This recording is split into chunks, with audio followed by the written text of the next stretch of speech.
Señores, retornamos por aquí en esta interesante conversación con el señor Don Darwin Caraballo. Darwin, mire, lo que usted ha explicado, tal vez un sentir de que yo he podido tener contacto a veces en la comunidad y muchos padres me manifiestan de que se pudiera existir una modalidad así del interés que tienen de que sus hijos puedan volver de esa manera a la escuela. Pudiéramos, Don Darwin, explicar un poquito, porque usted hizo énfasis antes de la pausa en algo que me llamó la atención de que ustedes no están llamando a un cambio con el modelo que se está implementando. Es que se le pueda sumar a esto la presencialidad para ese contacto con los maestros. Ahora, uno se pregunta de los 5 días de clases que tienen los estudiantes, sería yendo unos o 2 días, y si pudieran intercalar el número de estudiantes en aulas y demás. Si pudiéramos explicar un poquito para que la audiencia entienda específicamente a qué hablamos con este modelo. Sí, justamente el modelo híbrido, que es en el que todos los especialistas y expertos en educación están convencidos que se consolidará después que pase la pandemia, implica la interacción y la coparticipación de los estudiantes tanto en el centro educativo como en sus hogares. Como tú Sí, bien lo dices, Robert, pudiendo compartir de manera presencial algunos días o algunas horas en la sí, semana en este caso, durante la pandemia, los cuidados y los protocolos que corresponden. sí. Eh, lo importante es entender que para poder aplicar una política efectiva en medio de esta pandemia, no se pueden tomar decisiones homogéneas que valgan para todos, porque las realidades son muy diversas. Entonces, lo que están haciendo los países con mayor criterio en este tema es delinear eh, algunos lineamientos de política, algunos elementos que deben estar presentes en todos los protocolos de seguridad, pero darle la suficiente autonomía a la comunidad educativa concreta, esto es, a la escuela, a sus maestros y a los padres de familia, para que identifiquen las características de ese modelo.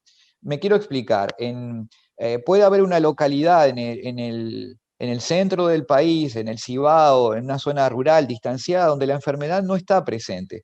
Y allí los protocolos de seguridad pueden ser más relajados, pueden haber más momentos de presencialidad. Ahora me voy al opuesto, vámonos a una zona súper poblada de la capital, como puede ser Pantoja o Los Alcarrizos. Bueno, allí las condiciones de seguridad tienen que ser sumamente atendidas, porque hay escuelas que están superpobladas, aulas que naturalmente estaban matriculadas con un número límite de estudiantes, con lo cual allí hay que trabajar en esquemas diferentes. Entonces, como la diversidad es tan grande, como además, si le complejizamos en esta diversidad, no todos los centros educativos están en las mismas zonas donde hay la misma conectividad. Hay algunos que tienen internet y pueden hacer uso de los computadores que el ministerio ha distribuido ya en los docentes y que lo está haciendo para los estudiantes, y hay otros donde, por más que se tenga el dispositivo, no hay capacidad de conectividad. Otros donde no hay electricidad, otros donde no hay agua, porque donde hay agua no se puede abrir. Entonces, la diversidad es tan amplia que lo que tiene que ocurrir son lineamientos generales, principios sobre los cuales se tiene que construir protocolos, y luego cada centro educativo tiene que ajustar en función de su realidad, obviamente elevarlo a las autoridades, llámese distrito, regional y ministerio, para su validación y recién aplicarlo allí. Pero esto es muy importante entenderlo, porque legislar desde el nivel central para todo el universo con la diversidad que hoy tiene lleva a las injusticias, lleva a que la decisión actual sea óptima para algunos sectores, pero para otros esté generando problemas en lo cotidiano. Entonces, esta es la recomendación que desde Educa modestamente estamos haciendo al Ministerio de Educación, siempre con el propósito constructivo, siempre con la idea de iluminar la toma de decisiones de política educativa, en este caso, con base en la evidencia, con base en lo que la ciencia va descubriendo. Mira, la pandemia se va a erradicar gracias a las vacunas, ¿verdad? Y las vacunas son resultado de la ciencia, no son resultado de lo esotérico o de algunos artilugios sobrenaturales. Ahí hay ciencia detrás, hay años de estudio, hay inversión y hay mucha materia gris, mucho cerebro talentoso puesto en función de esto. Lo mismo tenemos que pensar para la educación. En este momento, la educación solo puede salir adelante cuando los mejores cerebros estén trabajando juntos para encontrar los caminos más correctos. Por eso entendemos que es pertinente hacer un llamado al Ministerio de Educación para abrir ese diálogo, para apostar a que con la ayuda de todos los actores puedan, como siempre dice el refrán, dos cabezas piensan mejor que una, y más si son muchas, habiendo tanto talento en el país, tantos organismos internacionales presentes que están alineados con este discurso, porque en definitiva todos queremos lo mismo, queremos que los estudiantes aprendan más y mejor, y el excelente trabajo que viene haciendo el Ministerio de Educación, no queremos que se vea empañado cuando vengan las mediciones de la calidad por justamente no haber tenido en cuenta este elemento que es sustantivo para garantizar aprendizajes efectivos. Bien. Don Darwin, uno de esos actores muy importantes, como bien usted menciona, es la Asociación Dominicana de Profesores, nuestra querida ADP.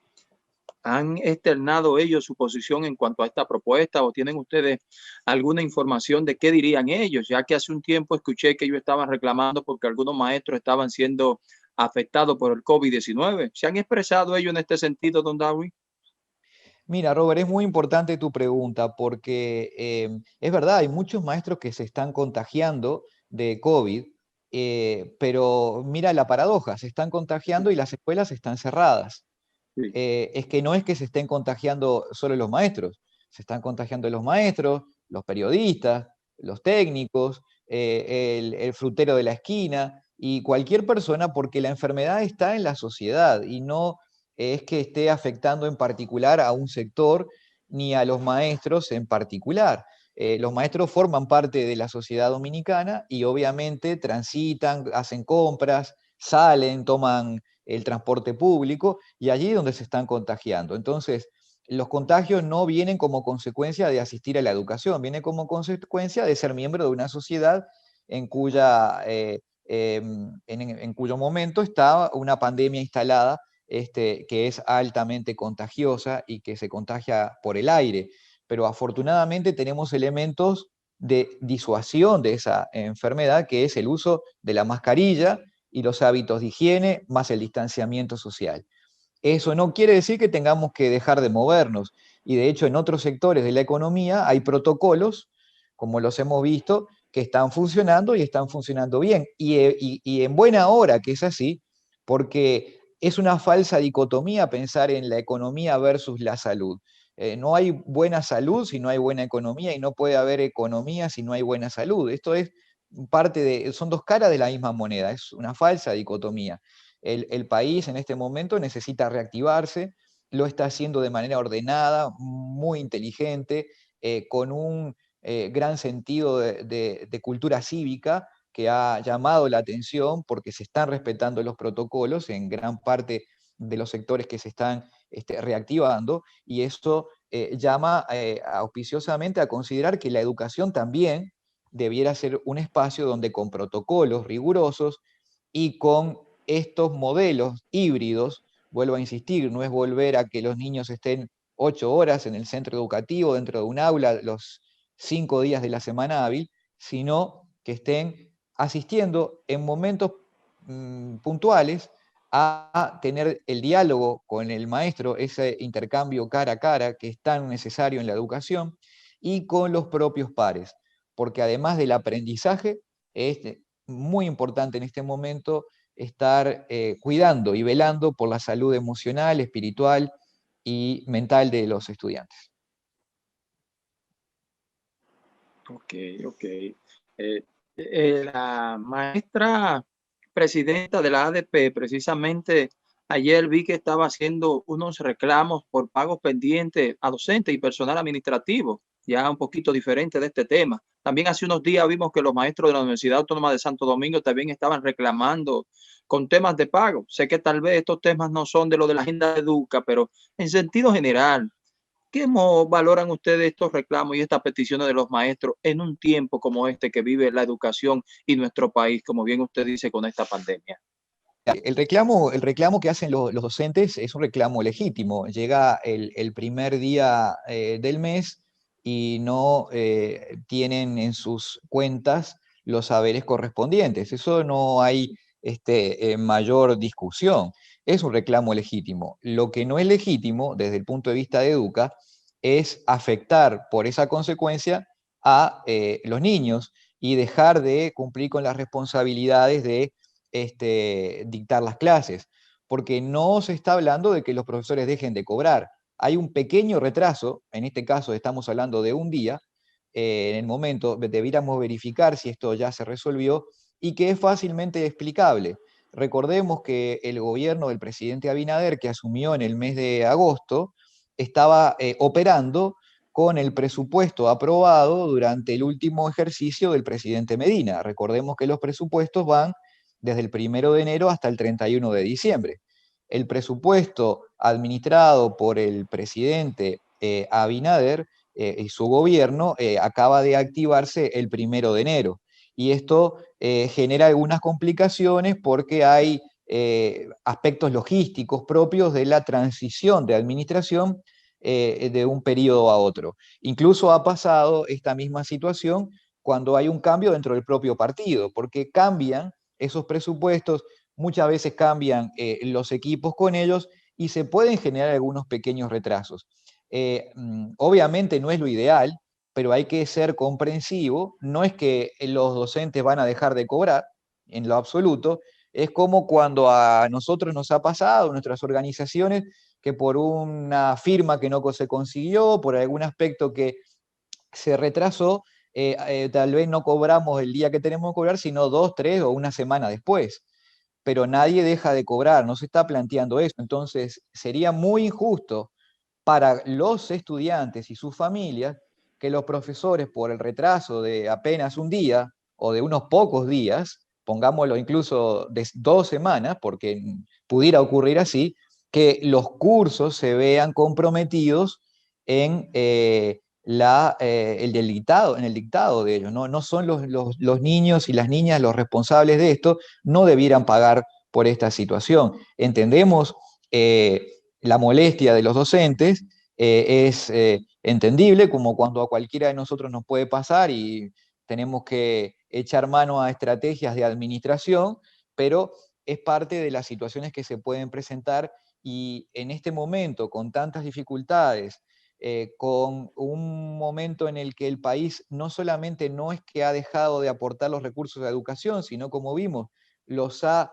revalorizado, les ha ampliado la proporción de Producto Interno Bruto, decididamente apostando por la educación del actual gobierno, de la misma manera que lo hacía el gobierno anterior, porque aquí siempre es importante encontrar y detectar una política de Estado en la educación y no de un gobierno.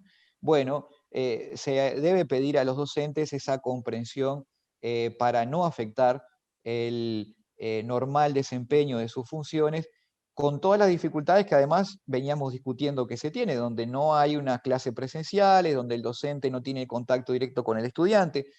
Así que creemos que es necesario construir ese clima de cordialidad y de confianza para que el sistema funcione mejor. Excelente, don Darwin. Como siempre, agradecer a usted su participación, muy claro y preciso en los temas. Siempre agradecido de usted. Gracias a ti y a toda la teleaudiencia. Un abrazo nuevamente para don Mario, que nos ve seguramente al otro lado de la Excelente, pantalla. excelente. Eso le llegará de manera virtual. Muchísimas gracias, don Darwin.